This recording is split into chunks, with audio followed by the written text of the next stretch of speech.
Bonjour à toi mon frère, ma soeur, j'espère que vous allez bien. Ici votre frère l'Afro-Canadien.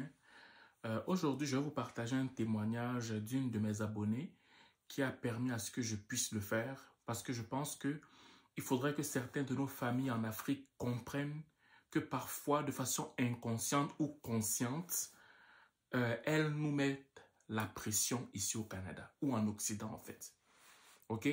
Et je vais parler de ce témoignage qui risque d'être glaçant pour plusieurs d'entre vous, afin que vous compreniez pourquoi des fois je parle de spiritualité. Parce qu'il y a des gens qui vivent des fois des oppressions chez eux, dont vous ne pouvez même pas vous imaginer. Si je vous mettais à vous étaler tout ce que les gens me disent souvent en aparté, vous allez comprendre que ce n'est pas parce que toi tu es heureux dans ton coin que quelqu'un d'autre est aussi heureux dans sa maison. Il y a des gens, ils ont un bon emploi, ils sont mariés, ils ont des enfants, mais la pression que ces personnes-là subissent, ça ne vient pas de leur emploi, quoi qu'il y ait la pression dans l'emploi. Ça ne vient pas de la vie canadienne, quoi qu'il y ait la pression au Canada. Mais ça vient du Cameroun, ça vient de la Côte d'Ivoire, ça vient du Bénin, ça vient du Congo, ça vient de l'Algérie, ça vient du Maroc, pour venir t'embêter ici au Canada sous prétexte que tu dois prendre soin de ta famille. À un niveau tel, comme vous avez vu le titre, qu'une de nos sœurs a failli s'enlever la vie. Voilà. Bien avant de parler de cette histoire, comme vous le savez, si tu veux diminuer tes factures de téléphone, tes factures d'internet, tes factures de caméra à la maison, tes factures de téléphone résidentiel, écris-moi sur le lien qui est en bas, sur la description de la vidéo, que ce soit sur YouTube ou sur Facebook. Tu vas voir le lien assigné à cet effet. Tu m'écris là-bas pour me dire que tu aimerais réduire ces factures. Puis, il y aura un appel qu'on va faire avec toi pour voir si tu es admissible selon ta région, en fait, que ce soit au Canada ou aux États-Unis. OK? Ne t'empêche pas de le faire. Si on peut trouver quelque chose qui va t'aider sur le plan financier à réduisant tes factures, ben ça va nous faire plaisir, en fait. Voilà. C'est l'histoire d'une dame. Je vous raconte, j'ai le droit de le raconter parce qu'elle m'a permis. C'est l'histoire d'une dame qui était arrivée au Canada. Elle n'était pas mariée. Quand elle est arrivée au Canada, elle n'était pas mariée. Elle était encore bien. Je préfère ne pas donner son nom, le nom du pays, ok? Pour que ça soit, comment dire, que ce soit un enseignement qui touche tout le monde. Elle travaillait, elle envoyait l'argent à sa maman. Elle s'occupait de sa maman convenablement et tout ça. Elle n'avait pas d'enfant et tout. Elle a rencontré quelqu'un, un Québécois. Elle s'est mariée avec ce Québécois. Et en se mariant avec ce Québécois, elle a commencé à avoir des enfants. Et sa maman commençait de moins en moins à avoir de l'argent. Ce qui veut dire que ce qu'elle envoyait à sa mère, ça a commencé quand même un peu à diminuer. Et sa mère n'a pas pris ça, je vais dire, de façon positive en fait. Sa mère a commencé à se dire, mais comment se fait-il que tu m'envoies moins? Comment se fait-il que tu privilégies, ok, ton mari, tes enfants à moi, alors que c'est moi qui ai fait ce que tu es devenu? Tu ne peux pas quand même, à cause du mariage, diminuer ce que tu m'envoies. Que je vais vivre comment? Mais sa fille était étonnée. Parce que ce n'est pas comme sa fille avait arrêté de lui envoyer de l'argent. Ok? Mais elle ne comprenait pas que sa mère ne veuille pas se mettre à sa place.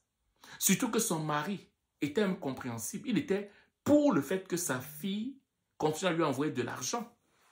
Mais sa mère trouvait que ce n'était pas assez. Et quand ça ne suffisait pas, le frère de la fille qui était resté avec sa mère commençait à harceler la fille ici au Canada à un niveau que la fille est tombée dans une grave dépression. Et ce n'est pas fini.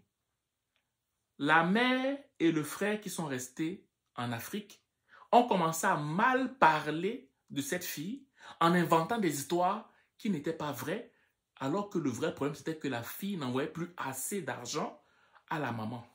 Est-ce que vous comprenez? Je n'invente pas, ce sont des faits qui sont réels. La fille, en écoutant mes vidéos, elle s'est sentie interpellée. Elle s'est dit, elle peut me faire confiance. Elle m'a fait signe, elle m'a appelé. Ce jour-là, je décroché. Elle m'a dit ceci. Si tu ne décrochais pas, j'allais me suicider. C'est ce qu'elle m'a dit comme ça. J'aime mon mari, j'aime mes enfants, mais le genre de pression que j'avais, si tu ne décrochais pas mon appel, j'allais me suicider. J'étais glacé quand elle m'a dit ça.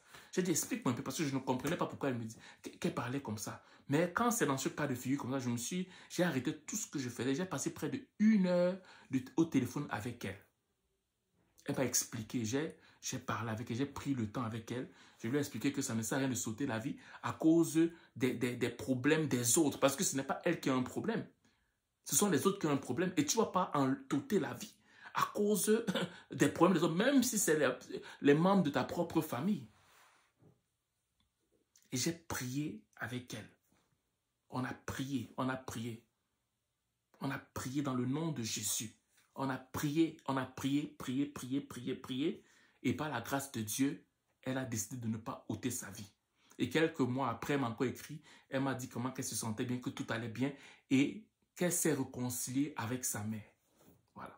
Qu'est-ce que je veux dire par là au travers de cette histoire? Je veux simplement faire comprendre que parfois, chère famille, restez en Afrique ou dans les Caraïbes, parfois vous nous ajoutez de telles pressions et vous jouez avec la considération qu'on a à votre égard, que des fois ça peut pousser des gens qui sont faibles d'esprit à sauter la vie. Faites attention à ça.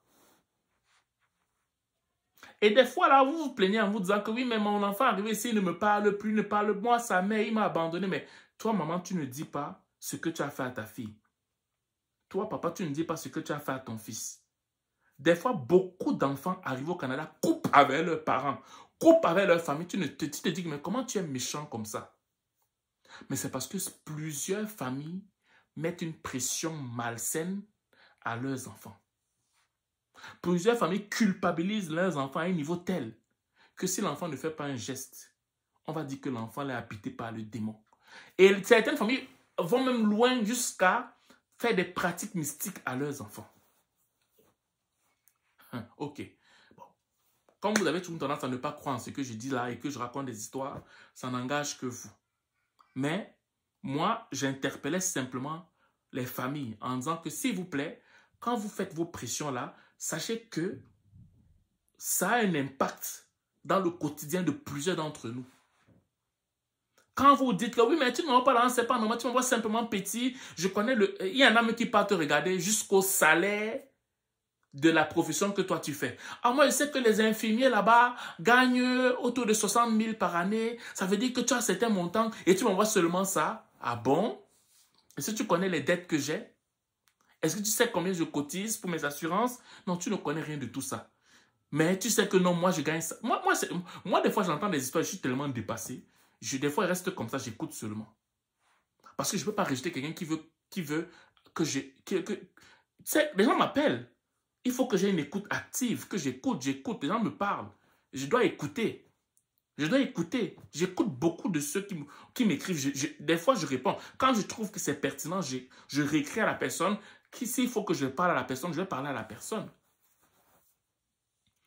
Donc, s'il vous plaît, ayez pitié de vos enfants. Parce que plusieurs de vos enfants tombent en dépression ici. Pas à cause de la vie du Canada. Non. Pas à cause de la pression du travail. Non. Pas à cause de la pression pour gérer les enfants ou du mari ou non. Ou des fois vous accusez parce que ce sont des blancs. Non. Des fois les blancs sont même plus compatissants que nous noirs quand on est marié avec une noire. Je vais recommencer. Des fois les blancs sont beaucoup plus compatissants quand ils se marient avec un noir ou une noire que lorsqu'on se marie entre noirs afin d'aider nos familles en Afrique. Donc des fois, n'accusez pas toujours les blancs. Non, arrêtez de faire ça. Arrêtez de faire ça. Ce n'est pas une bonne chose.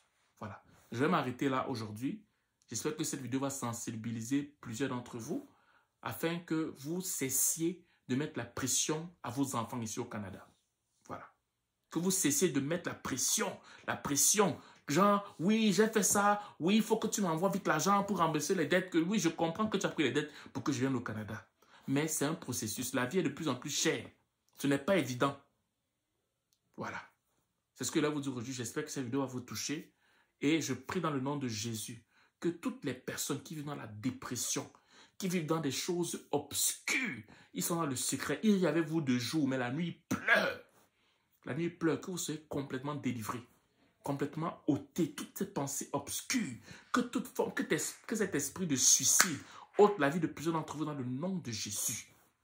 Vous soyez complètement libérés, que vous vivez votre véritable vie et que vous profitiez le fruit de votre travail.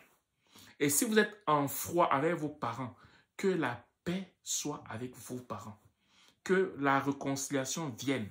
Si toi, jeune fille, tu n'arrives pas à fonctionner parce que tu n'es pas en paix, ou bien tu es dans les problèmes avec ton père ou avec ta mère, je prie dans le nom de Jésus que vous ayez une réconciliation.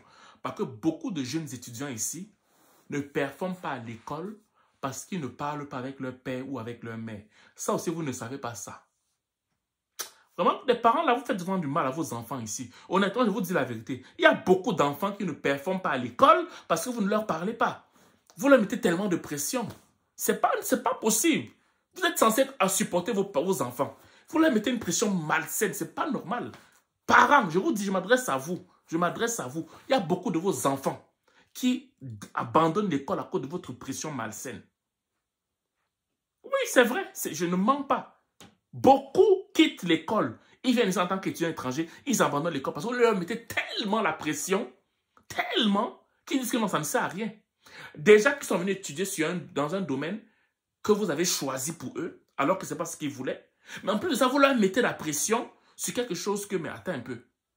Bref. Passez une belle journée. Ciao.